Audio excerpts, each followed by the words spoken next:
Hey there, everybody. Thank you all for tuning in. So we're going to be talking to Jesse Hines from Seedstarter. Sorry. Thank you all for tuning in. We're going to have an excellent conversation about what Seedstarter is, what they have going on. And I heard something about that XRPL the other day, so I'm excited to ask that question. So, yeah. Thank you all.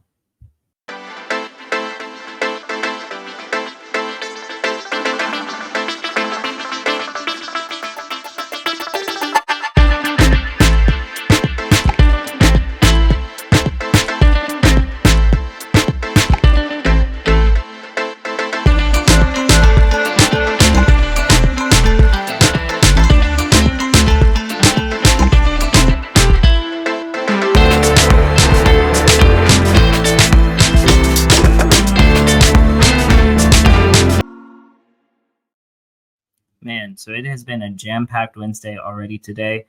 Shout out to the introverts. I had an excellent time talking with their community on a space just a moment ago.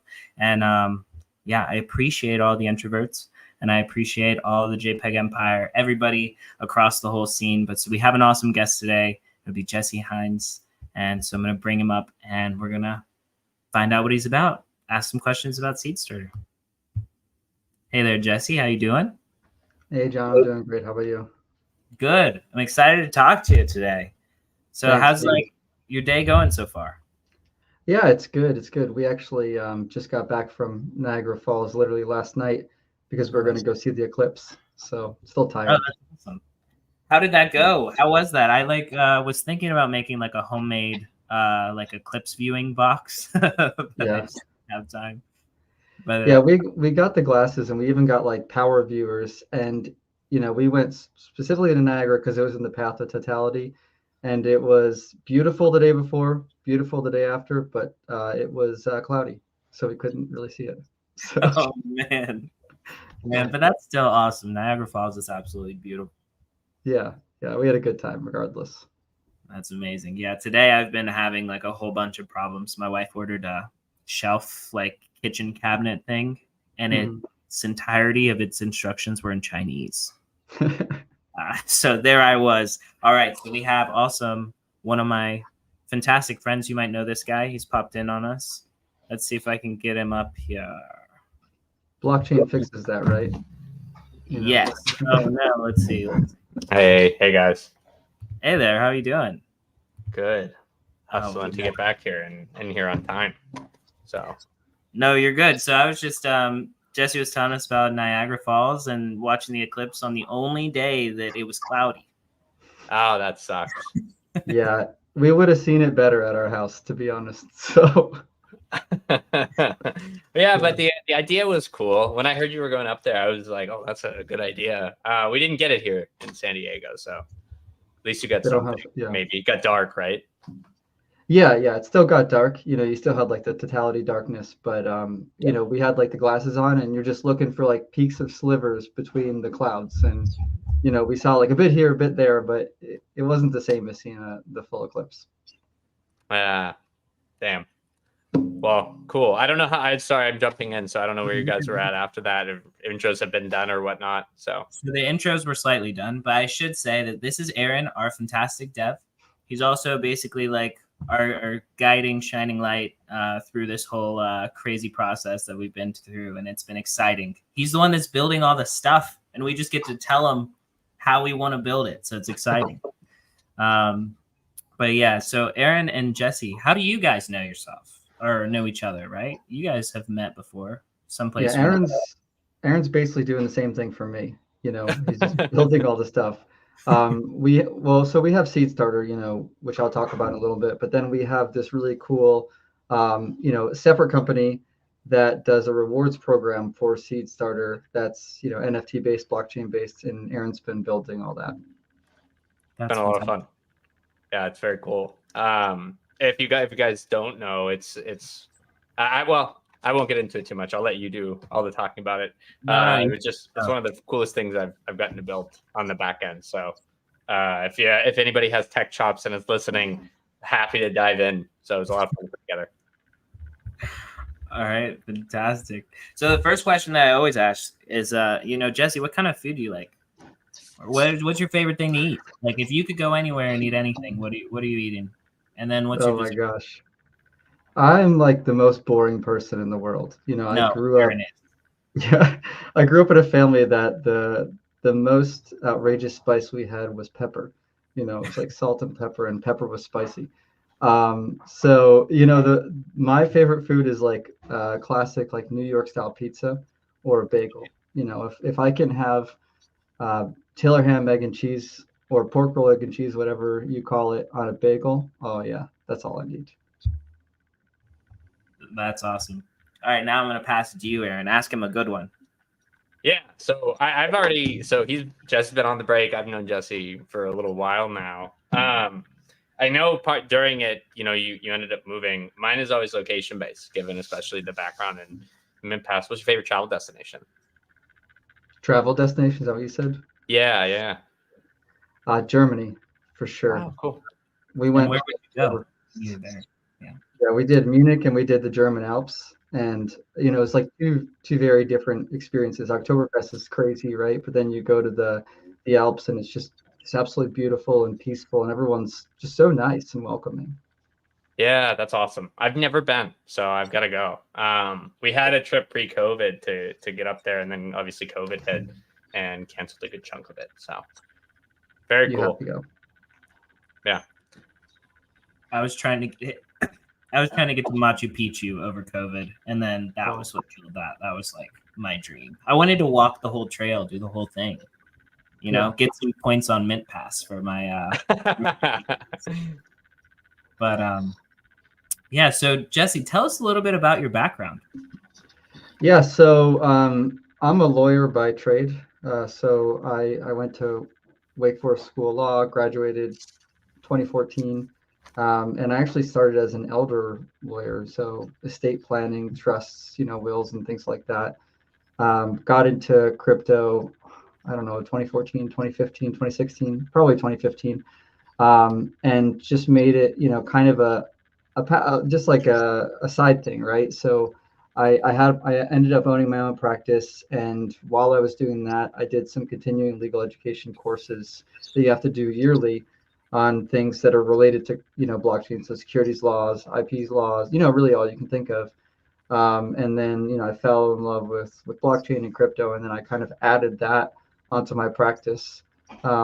Ultimately went in house for a blockchain gaming company, and then decided that I don't want to be a lawyer anymore. So I'm still doing it here and there, but then I started a whole new thing. That's awesome. And then so like, what was I guess I have two questions. My first question is like, what is the lowest price that you saw Bitcoin at where you bought it? Right. That you can remember. I've never bought Bitcoin. Oh man. That's why. Were you a You're not gonna guy? like that. Sorry, I don't know if my internet's bad, but I don't know what you just said. I said, were you a Dogecoin guy or a Shiba Inu guy? No, so I bought Ethereum, and I was, people aren't going to like this, but I was a big XRP guy. I had that. It. Yeah, I think it's early great. on. But Bitcoin, I love the idea of it, but it just is, it spoke to me, but I just never really wanted to hold it for whatever reason, and I was stupid, But I don't hold any BTC, so the transactions aren't fast enough given the alternatives out there for me. So I'm all. They have Lightning Network. They do. There's better financial instruments, I think, to be used, but that's a whole nother discussion we could have. What was the first token you bought then? Was it Ethereum? Yes, it was Ethereum. Nice. Yeah, that's awesome. I think mine was as well. I bought BTC shortly after, but I'm pretty sure it was for me too. So yeah, I think awesome. The only time I've ever held I think I held BTC once, and I think it was just some weird thing where I was trying to get something else, and the only way to it was Bitcoin. But yeah, I didn't hold it for long. Very cool. So I guess I want to know, like, for you and crypto, was it the like theology or like the philosophy of the whole culture of it that got you hooked, or was there like a different thing? Like, what was it for you that specifically you felt like blockchain and crypto was like the way? Because some people say it's just hyped up marketing, you know what I mean, and that there's nothing special going on, right? Yeah, so for me, it wasn't, when I looked at it, I love the idea of decentralization, but I personally don't believe pure decentralization can happen. And so for me, with blockchain, the most exciting thing were the small utilities, that you can find here and there. I mean, you can use blockchain to hype up and sell whatever you want, and now I think people are doing that with AI, right? But you can essentially, use the word blockchain or crypto to sell whatever you want. But there are like small things here and there that, there's actual importance of utility, and that's what I really cared most about in blockchain. That's fantastic. That's fantastic. You have So one? yeah. Building the blockchain. So you build a company, obviously, that has some blockchain components, right? And one of the things I always like to dive into, especially given your background, and we didn't get to as much on the break, and we don't get to chat very often that isn't professional. I'd love to dive in a little bit on some of the hardships and some of the things that have been a little bit easier, because there are, believe it or not, a couple of things that are easier when you build with blockchain technology. But what's been the hardest thing for you? And I think I know what you might say, given what you're building over at Seedstarter. But yeah, I'd love to know if there's what your thoughts are there. Yeah, I mean, the hardest thing with building with blockchain, first, other than understanding it, right? I'm not a dev or anything like that, and I just I get it to an extent, but if I looked at code, I would probably, my head would explode. But the most complicated thing with blockchain has been when you're trying to be a compliant company and you're registered with government agencies. Not having them get confused by it or immediately see blockchain and then throw a bunch of hurdles in your way. So for example, when I was when Seedstarter was getting one of our licenses with FINRA, I made the mistake of tweeting about the metaverse, and I was just saying like, oh, I'm very interested in the metaverse with Seedstarter, and that caused like a 4-week delay of answering questions about how I intended of operating in the metaverse. And the truth was, at that time, I didn't really know, right? It was just like I was messing around and tweeting. But yeah, that's the hardest thing is trying to explain that while there are a lot of bad actors out there using blockchain, I only want to use it where it makes sense, and otherwise the platform is pretty Web 2, right? Yep. They found your tweet. Like, they actually found it, like that you had tweeted about the metaverse? Yeah. Well, they were looking through all my tweets, which I didn't know until then. Wow. That's a massive amount of time as well. I mean, hopefully it's automated to a degree, but holy hell. That's wild. That's crazy. So you still have to monitor what you tweet then? Yeah. I mean, I make it pretty clear. I don't know. I told them that my personal account is my personal account, and I included like a tagline that's my personal account, and it has nothing to do with the business. But yeah, I still have to, from here and there, be pretty confident, right? Like if I was out there tweeting like, hey, I want to scam everyone in the world, right? I don't think that would go well for me. But generally, I think I'm pretty free, but I guess I'll find out. Wow. So you do actually have the first official non-testing the waters on the platform, right? I invested. Do you want to talk about what that's been like, having the first company go live, what that feeling was? Like, you've been building up to this for a long time.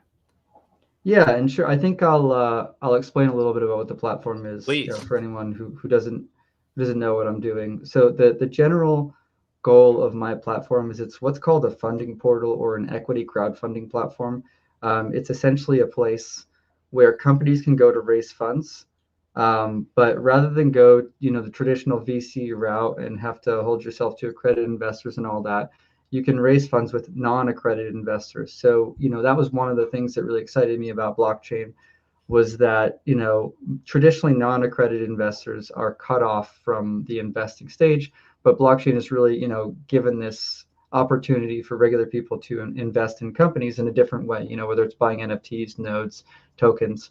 But the unfortunate truth is that, while there are a bunch of good actors in the space, there's probably more bad actors. who have used blockchain as a way to just essentially owe people no promises and rug them. So the platform that we've created allows any company, blockchain or not, doesn't matter if you're Web 2 or Web 3, to say, hey, I want to raise funds. I want to incorporate and include those non-accredited investors. And I want to do it through a security offering, knowing that I am registering. If it's a token, I'm registering that token sale. The token itself doesn't need to be a security, but registering the sale with the SEC, because that's what they're coming back and saying, right? Is that people sold these tokens as unregistered securities. You answer that by registering it when you sell it. So essentially, let a company get funding, let the regular individual get involved in these early early companies, whether it's token purchase, a secure, something like a stock purchase, a future stock purchase, royalty, whatever you want to do, there's a way to do it. And so I think you asked, like, what's the hardest thing? The hardest thing is getting people to actually want to, like, kind of leave that degen world of, I want to anonymously invest in things, to understand that we're not doing this so that I can keep track of you and report on you to the government. We're doing this so that, the investors can feel like they know exactly what they're buying. The people who are selling it to them are docs, right? And they're filing with the SEC. You can see information about them and their business, and they're continuing reporting, obligations. And that part has been the hardest, because people don't want a KYC in the space. Yeah, they really don't. We were KYCing over at CloudChain prior, and we were like, that was, I think, founded in 2019, 2020. And that was one of the biggest things that people, like, even the very docs creators, they didn't even want to KYB. So we had to KYB and then KYC the end user. And it was unreal of a hurdle. And it's like, you do this on all of these other platforms. You're talking to the founders of it. Why not as soon as there's a Web3 component? It's just crazy. Have you found a way to market that to the two people that are going to be using the platform, so that you're kind of trying to get over that hurdle? I tried, and I essentially found out that the best way to do it is actually through those individual offerings. So there are going to be cool companies that are coming to the platform that, generally speaking, at least the first ones, have their own kind of communities that want to be involved. And those communities who want to be involved understand that if they want to be involved, they need to KYC. The idea of, like, marketing to the world, hey, we need you to KYC and buy stuff or invest in things on the platform, it doesn't really work. It seems more like, hey, if you get cool offerings out there, if you get things that people are passionate and they're passionate enough about that they want to invest in it, they'll go through those hurdles. And that's really, that's been the key. Yep. Yeah. No, makes sense. Love it. Honestly, I think if you guys can figure out how to break through that barrier, the market's kind of ripe for this. So, original question, now that you've done the overview, you guys did this first, offering. It looks like it's like, knock on wood, but it looks like it's going to hit the minimum threshold.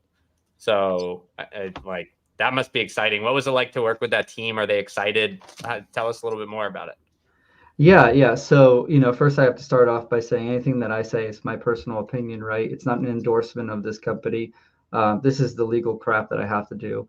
But anyway, it's not an endorsement of the company. But what I can say is that the people who are raising are people who I've known for a while, and I started to really know them through the community of the last place that I worked. And there are a lot of good people who have decided that they're kind of sick of, I don't want to say getting rugged, but essentially getting rugged, right?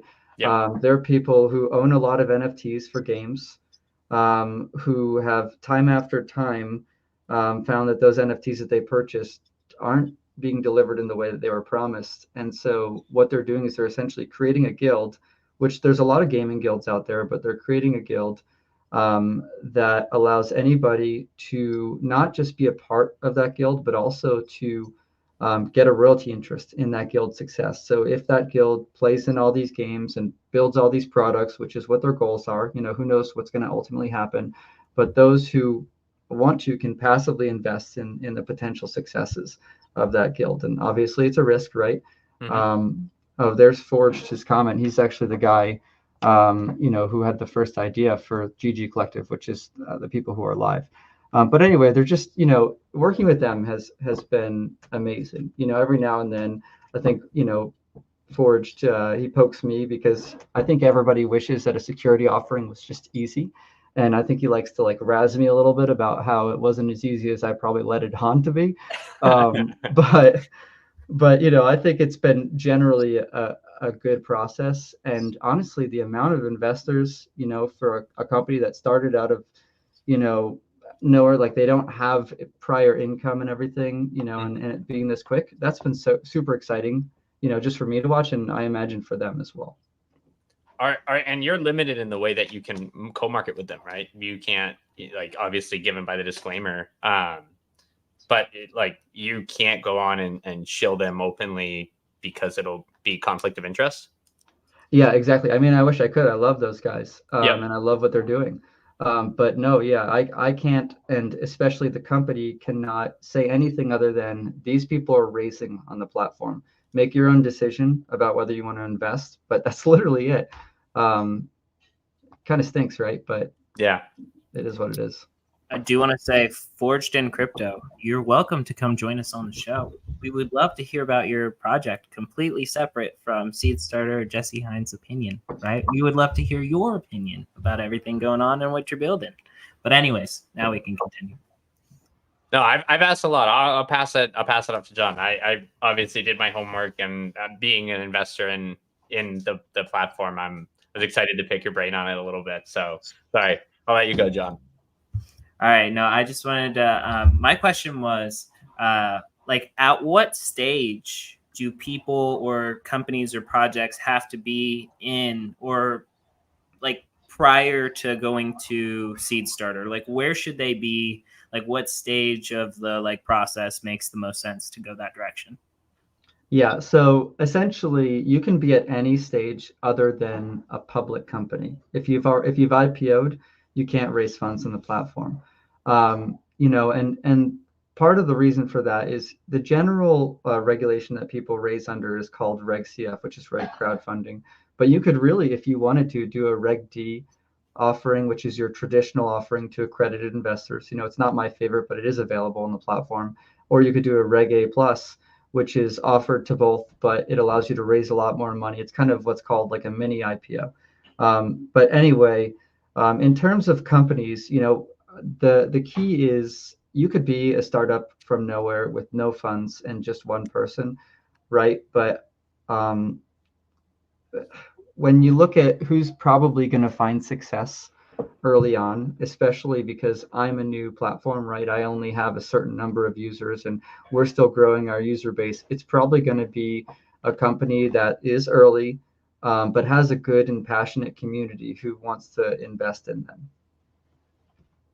Gotcha. So my next question is, because of how you stated that, and this might be a tough, big question a little bit, but do you feel like then that something like Coinbase would kind of be a competitor? Because in my mind, I would think it would be awesome if Seedstarter's offerings were offered on Coinbase, but I feel like they would probably try to do their own thing.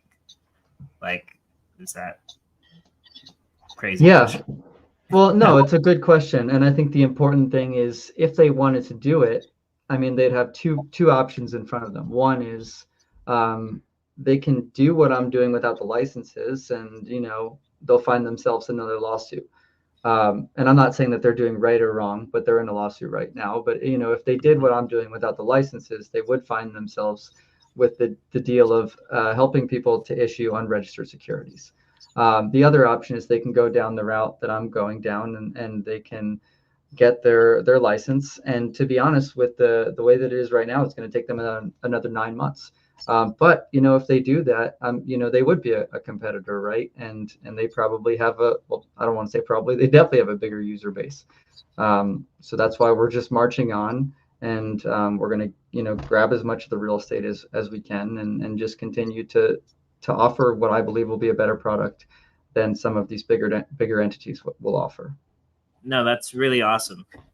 So another thing that comes to mind is so we've been building something on our end, and one of the things that we've added, I guess, is an integration for like crypto swaps.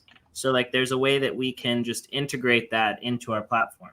But I wanted to ask if there would be a future way of integrating like access to your platform for like outside people to invest, like outside of your platform. Does that make sense? So like in other places, like if there were other places where the kinds of customer base that would be relevant to Seedstarter, where you could just like plug in there, or if they wanted to offer those types of things, they could plug you in there and it would give. Does that make sense? Yeah, basically like take my back end and plug it into someone else's front end, essentially. Yeah. Yeah, and you'd go to their website and potentially click on. So the answer is right now, no, and in the future, hopefully yes, and I'll explain that. So right now, no, it's because I am a funding portal, and that's why I'm permitted to offer securities. With funding portals, the way they work is you can only drive traffic to your website. So if somebody wants to integrate with us, they can have like a button on their site, but that button has to pull them to Seedstarter. It has to pull them to our front end and our back end. But we have goals to become a broker dealer in the future. And assuming we become a broker dealer at that point, the answer would be yes. Okay. Because I mean, I guess right off the jump, I think it would be a cool thing for JPEG Empire's site and platform to have a jump to Seedstarter just in general, even if it has to go off platform, just because I think that it's a really valuable product and just like a service that you're providing there by allowing people to have access to legally like regulated securities offerings in these startup environments. Yeah, that'd be cool. I mean, one of the first reasons, one of my first intuitions of why I wanted to create this and the companies I wanted to work with were communities of people that had builders inside of them, you know, where you have a community and they have people who want to build for that community and do awesome things for that community, you know. And I think like one of the perfect examples of that is, you know, you have a blockchain, right? Any blockchain, and you have a bunch of people who want to build on top of that blockchain, do their own thing, but there's not enough grants to go around. You know, if I make those kind of introductions and have those relationships with that blockchain or that entity, you know, then all of the builders who can't get grants or funds from the blockchain company can come and say, hey, world, I'm building this on, you know, whatever blockchain. Do you support it? Are there any chains that come to mind that you are the closest with?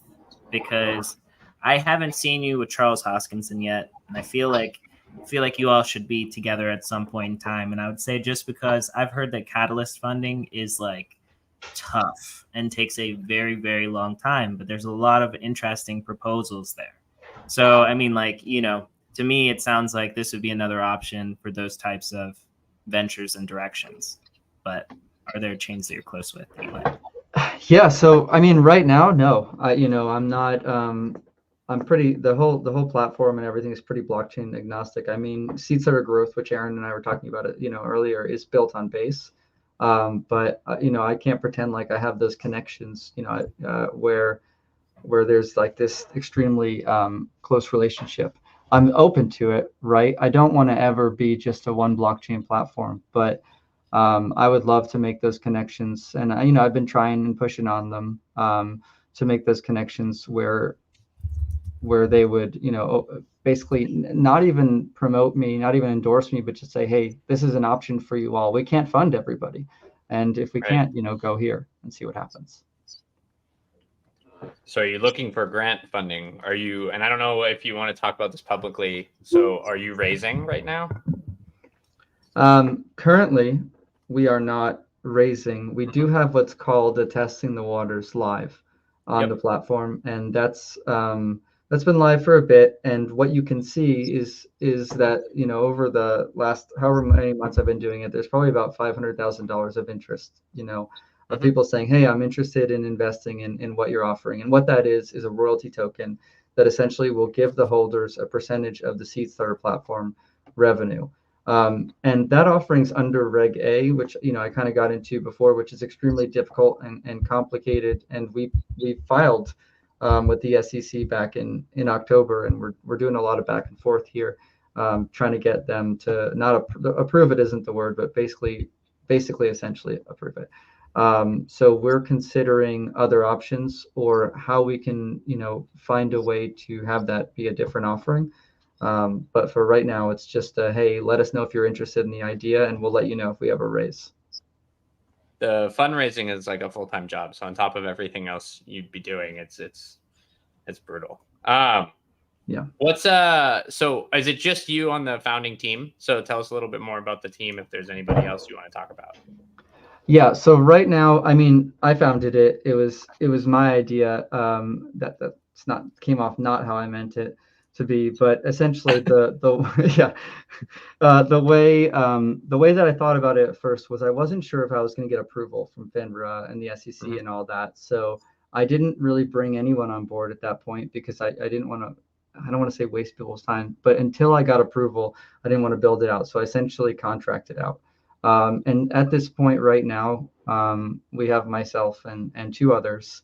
And then we have contractors for additional things with the goal of, if we ever get to raise, then we're going to start hiring more.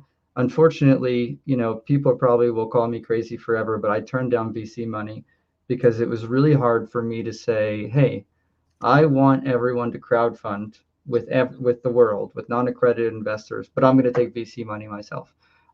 Looking back with how difficult the Reg A Plus offering has been, I probably should have just moved forward with VC money. But it is what it is. Yeah, it seems like the market's turning around right now anyway, so you might be clear, fingers crossed, right? So if you end up going down that route, could be good timing. So cool. Awesome. Are you going to be hiring soon? So listeners in the network and whatnot. So for things like marketing and whatnot, do you plan on growing the team, or is that sort of a post-race thing? Yeah, I just a lot of resume. You just got a lot of that right now is we're contracting. And the goal is that when we raise, then we're going to start hiring. Cool. Awesome. Yeah, so I had a question about the XRPL. I feel like I heard you in a space talking about the potentially using the XRPL for some aspect of Seedstarter. And so I just wanted to ask about that. And I mean, I guess kind of like about the choice, because I know you said that you're bullish on XRP, and I think that the user experience is great, except for when you're sending off exchange XRP to the exchange and you got to add the memo line. That stresses me out. But I will say, besides that, I think it's perfect. It gets everywhere really quickly. And I've used it to send money to family in places like Venezuela and different stuff like that. And so it's been convenient. Mm-hmm. Yeah. So the current goal right now for the Seedstarter token, which is that royalty token that we're talking about, and this could change, is that it's going to be an XRPL token. And which is kind of cool, having obviously there's a whole Ripple SEC thing where the SEC is claimed that XRP was security and or sold as security. So it's kind of cool to potentially issue an intentional security on the XRPL after all that. But realistically speaking, that's just my thoughts, right? That's what I want. Or that's one of the things that I don't want to say I want it, because I'm open to really any chain. And I've really, Aaron's really first forced me to consider Base, and now I'm kind of falling in love with Base. But anyway, my plan would really be, if we do have this offering, is the people who invested are actually going to, their first governance vote is going to be on what chain to deliver the token on. And so they, it might not be XRPL. That's just my intention. So you talked about Base. I told, when we were talking about where we want growth to live, I was like, well, Base is really low gas fees. And this was before the Base. Like, Base is obviously like in full bull degen mode right now. So I want to clarify that this was a while ago, well before all of this. So I wasn't trying to have you join the hype cycle. It was just it just sort of made sense for what you were building. Do you, and this is more of a personal question and maybe a quick hitter, What's your and please, I it's going to be a deep question, so if you don't want to give opinion on it, don't feel free to like pass. Solana infrastructure ecosystem. So have you been following the network congestion thing that's going on over there? What are your thoughts? Just like quick off the cuff thoughts. Like, would you ever build on Solana these days? Like, let's say governance votes to build on Solana. Do you just take a deep sigh and you go, okay, we'll build with Solana? Yeah, so I mean, if that's where they vote, that's where we're going to build. I mean, I will probably like express my extreme disinterest in building on Solana, but my decision doesn't really matter. At the end of the day, wherever the token is issued, it's going to be a security, which means that it has to have these controls that people might not like. They're not very blockchain-like, but those controls are the kind of things that makes it so that if Solana fails, the token can be reissued somewhere else. And we can stop, basically all activity on that chain. I don't like being on a chain that, feels like it endorses a bunch of racist meme tokens. But that's not. I also don't want that to be my decision. Hopefully, if people choose Solana, it's for different reasons than that. But I won't fight it. I will advise against it, but I won't fight it. The tech was originally there. So, right, like I like Solana and I think it had that like allure to devs when it first came out, but it is obviously not have that allure anymore when you have to see network congestion in a wallet and you can't get transactions to go through for simple things. Imagine trying to do DeFi on a chain where you can't even get a transaction to go through. It's unbelievable to me. So I digress a bit. I obviously am pretty opinionated about it. Seedstarter growth. So a little bit about that. A couple of questions. Do you view that as a loyalty program, something fun? What do you define Seedstarter growth as part of and give a quick overview as to what that is? Because I think it's really cool and I like it a lot. So obviously built it, so I have to like it. Yeah, I would stink if you didn't like it. But yeah, I like to think of it as a rewards program. Loyalty sounds like I'm a leader and I'm trying to control people, but essentially it's really supposed to be something fun that you don't have to participate in if you don't want to, where any user that uses Seedstarter can mint this avatar. So it's just like a bare level. Think of your like general NFT mint where you get like a randomized assortment of traits. Now take that and actually imagine that you just have one, you all start with the base without all of the traits. There's literally, just that regular avatar, nothing added to it. And then the goal is, and the way it's going to work is it's two-part, but first on the trait side, it's that the more you do on the platform, the more you do in relation to the platform, attending events, all these different things, investing in things on the platform, you're going to get more traits. And then, so the more involved you are, the more you're actually going to be able to make your avatar, your PFP look different than the rest. So it's not just like a randomized who's going to have the most traits. It's actually who participates the most in the ecosystem is going to have the most traits, and be able to attach that to their NFT, to their avatar, and not just like you have a bird and you have traits. You can actually combine them. And I'm not going to use the right terminology, and that's what Aaron's here is for. But escrow them maybe, and then combine them somehow. I don't really know the tech behind it, but you start with one NFT that you see on OpenSea that's just the base NFT, and then you get a trait and you add to it, and whatever magic happens, and then that same NFT on OpenSea, when you look at it, it has the trait on it. It's like magic, but blockchain. All right, so I'm gonna hop in here real quick. So Seedstarter growth. Staking is the term. Yeah, staking is the term. That's it.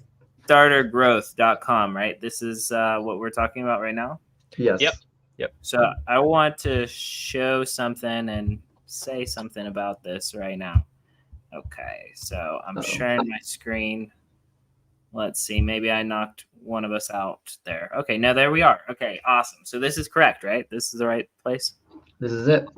So I wanted to point something out. So this guy right here, Carbon Guy, right? He said he missed the first part. This guy is a member of our community. He's fantastic. He's actually the one that made you the 3D figurine. I wanted to give him a shout out, right? Because you received that, didn't you, of this little guy? Is this little Oh yeah. It's actually, yeah. I wish I had it on my desk right now. It's downstairs. Oh no, you're totally good. I was just I hopped over here and I saw him in the chat. I wanted to give him a little bit of props, but I saw this as your PFP. That was where we took it from, and he had a lot of fun actually getting it to come out the way that it did.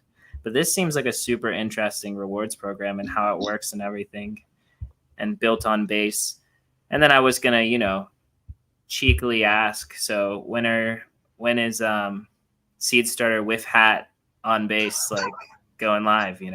I don't know if you've seen my Farcaster profile, but I have like a weird whip hat on myself too. I think that's going to be, right now we have about 30 traits that we've designed, and we're in the middle of making new traits. I wouldn't be surprised if we start just go full out degen for like V2 of traits, and whip hat would definitely be part of it. 'Cause I'm a big fan. So. I'm excited. I can't wait to see it. Mog glasses first, though. I'm all Mog all day. Have you seen the Mog jackets? No, I haven't actually. They're awesome. I saw people at NFT NYC wearing them. Oh, they were great. Yeah. So, yeah. Sorry, going down the wormhole. I have a question, and then I'm going to pass it off to John kind of about it. So, a lot of Web3, so first company I ever founded, I don't want to get into the weeds about me, this isn't about me, wasn't a Web3 company. It was a company and it utilized Web3, right? But as soon as I said I had Web3 tech, and I'm sure you run into this as well, you get billed as a blockchain company, like immediately. You're just like, there's a trigger that goes up and somebody said, it's not as bad as it used to be, but companies that are involved in Web3 sort of like, as they hear that more and more, I've noticed they go down this rabbit hole of like, I'm a Web3 company and you do Web3 things, right? I think you've done a really good job on pushing that back. And instead of viewing things that was like, I need to be doing collabs and doing allow lists and focusing on a token, you're building the platform, you're making sure you're compliant, you're working with the right people, right? Do you ever see this partnerships? So I don't even call them collabs when I think about Seedstarter. Partnerships outside, what would that look like, right? Would you do co-marketing? Like, I know it's a fine line you have to balance, but I'm curious. Obviously, honing in a little bit on the go-to-market here more than I normally do when I talk to people, but I love the angle, and I'm curious what you think about like your go-to-market with partners, what that might look like as opposed to like, let's share allow lists. Yeah. So, and a lot of that is future looking, because, I kind of went over the prior difference between being a funding portal right now and being a broker dealer, hopefully and potentially in the future. Funding portal, I'm extremely limited in what I can do. And so right now when I talk to partners or potential partners, the biggest thing that I talk to them about is, hey, look, you have this cool thing, but you don't have money to fund everyone that wants to build on you. And look at your community. They all want to build. It's really cool that they want to build, but you can't fund them. They can't fund themselves. By working with me, right? Like, I am just helping your community out, which helps you out, which helps what you're building and gives you utility. So right now it's more just about like, a symbiotic relationship with potential partners, and really getting down the road of what that looks like, and how I can work with their community and potentially like lower fees or do X, Y, and Z, in working with them, not like a sponsorship or anything like that. But down the road, the hope is, if we do get the broker dealer license, which is it's a trek, it's a battle to get that. It's going to be, hopefully a lot more close collabs, where I can implement my back end into other people's front end, and they don't even know, other than like a powered by Seedstarter type thing. Because I've talked to companies that want to do that are like, hey, we're creating this platform that does this, but we want compliant fundraising for everyone who does this. But we don't want to become a funding portal. Can you implement in? And so we're having those conversations for the 3 or 4 years down the road. Yep. Yeah, that's going to be really cool.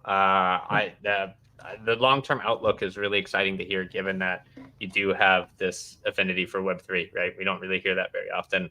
And it's not like this is our roadmap. It's like, these are the things we're actually actively working on. You've got a platform that's ready to go as soon as you get the AOK. Cool. No, I'll pass it off to John. You're on mute. that touched on exactly what I was thinking and why I was asking that question earlier. It's because, like, you know, it's a lot of work to build what you're building. And I don't want to do it. I don't want to do it. But I'm glad you are. I think it's awesome, you know.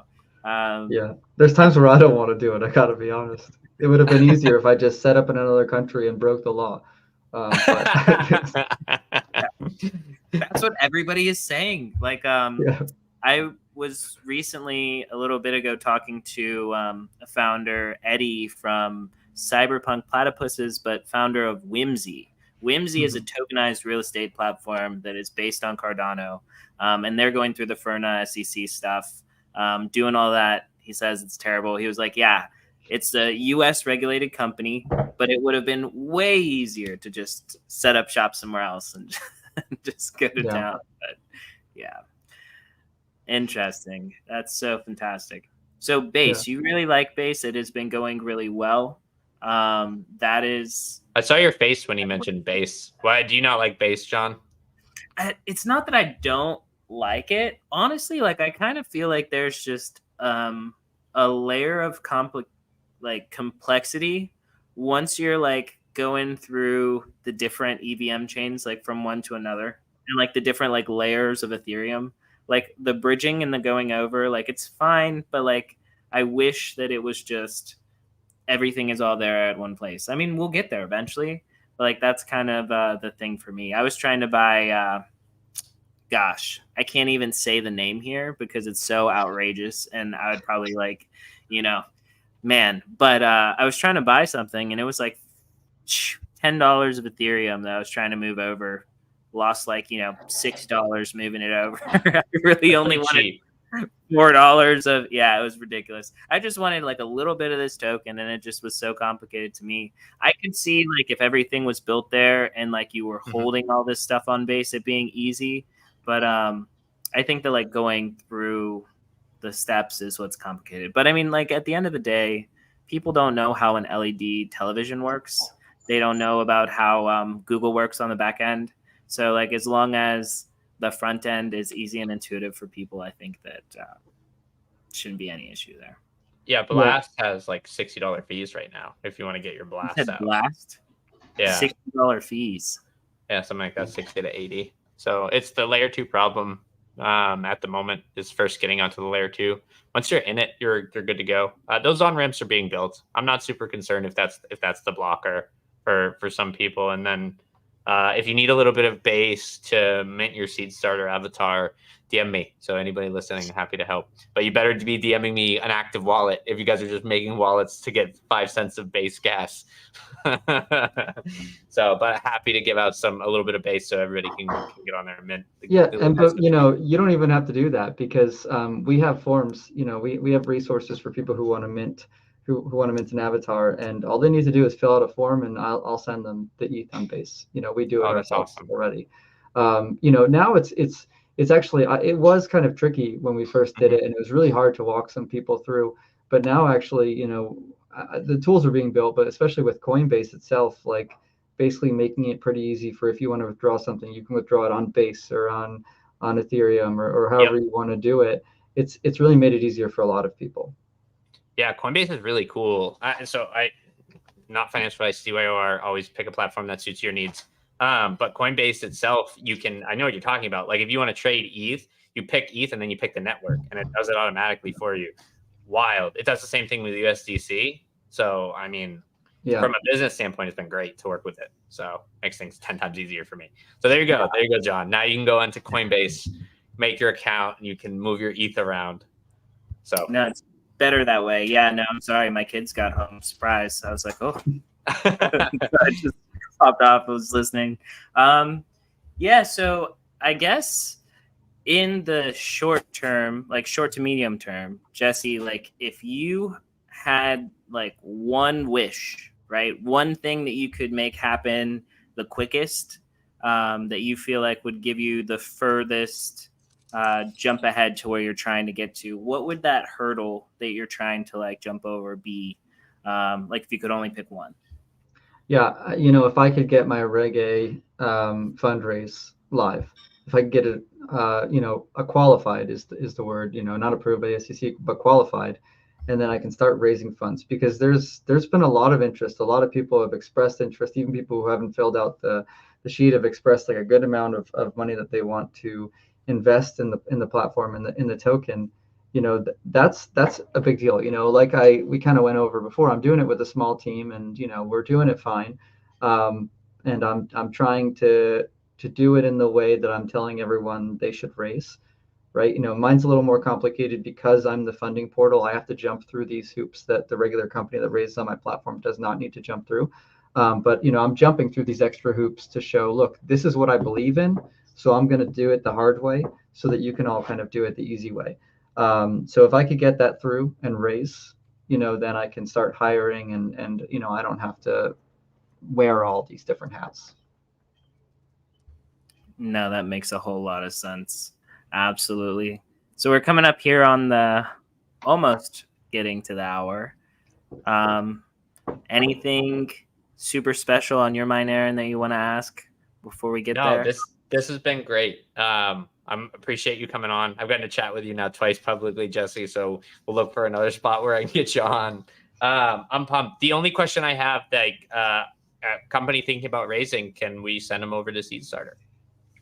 Yeah, absolutely. I mean, first, there is a place for people to submit a contact form, right? I'm interested in raising. This is just what I want to do. There's that. Aaron's actually building out a new homepage for me, which is going to make it even easier for them to do that. A company could come live and actually just try to put a test live, an offering live. It's not going to be on the site, but I will see it and I'll be able to contact them. Or anyone can just DM me, Twitter, my name's there, Jesse_Hines. Send me a message, or send me an email, whatever's easiest for you. I'm happy to talk with people about what they want to do and, whether the platform makes sense. Awesome.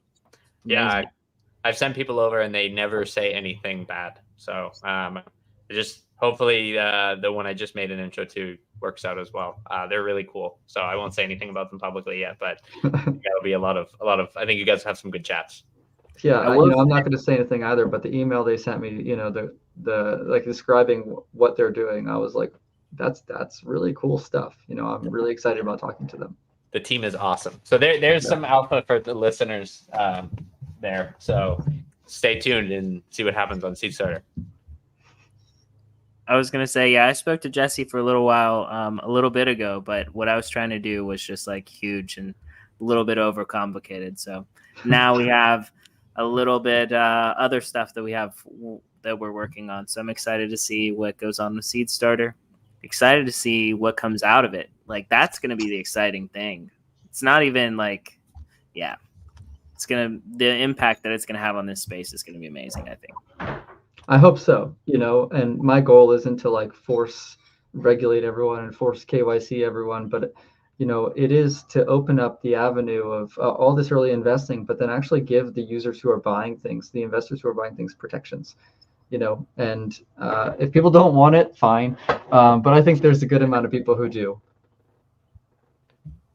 I agree. Absolutely. Can't wait for regulations, to be honest. So I'm very pro regulation. So then we don't have to operate in ambiguity. So yeah, my problem is like, it's just so much bureaucracy. Like, the whole system is just inefficient on purpose because all these people want their jobs, and then they just keep hiring more people, so they can't make it efficient, or else you wouldn't have any jobs for these people. And who's gonna vote for you? But it's neither here nor there. What do I know? I'm just some radical crypto person. Well, let's have you get in there and change it. So go and change the system. But that is what somebody else was telling me. They were like, all these young people complaining about the stuff and how it works. Why don't you go fix it? I don't want to be that guy either. Let somebody else do it. Let's just take over with crypto and then cut all the middlemen out. That's the way we're going to do it, I think. Yeah. Technology will pave the way. Cool. I think so. All right. Thank you so much for joining us today, Jesse. This has been amazing. Would like to do it again sometime. I mean, honestly, and I really do want to chat about how we can figure out a way to incorporate JPEG Empire and some of the stuff we have going on, some of the people in our community that have some interesting ideas and stuff, a way that we can kind of like help them to be prepared to go look at Seedstarter and maybe fundraise some awesome Web3 businesses. Yeah, let's definitely chat. Love to come back. It sounds like you might have a Forge top up, someday. So that'd be pretty cool to watch too. It would be fantastic. All right, guys. Good chatting with you both. It was fantastic. Everybody take it easy. Thank you all for tuning in. Thank you, Jesse. We'll see you later. Peace.